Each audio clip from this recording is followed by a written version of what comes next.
Now, nobody likes cleaning plasmas, but inevitably it has to be done, because if it isn't done, you end up getting premature wear on your tips, bad cuts, etc. I've already done this bit. Now, the best way I find to clean it is get yourself an ordinary hammer drill and a chisel. Try doing it with a camera in the hand. Basically wedge the chisel against there, and then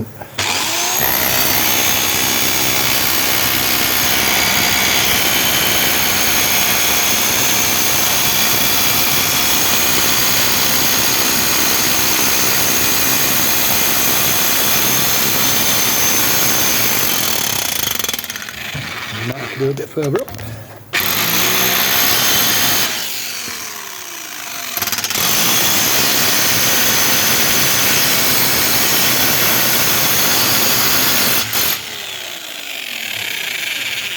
Well, there you go. So how long that took only a few minutes.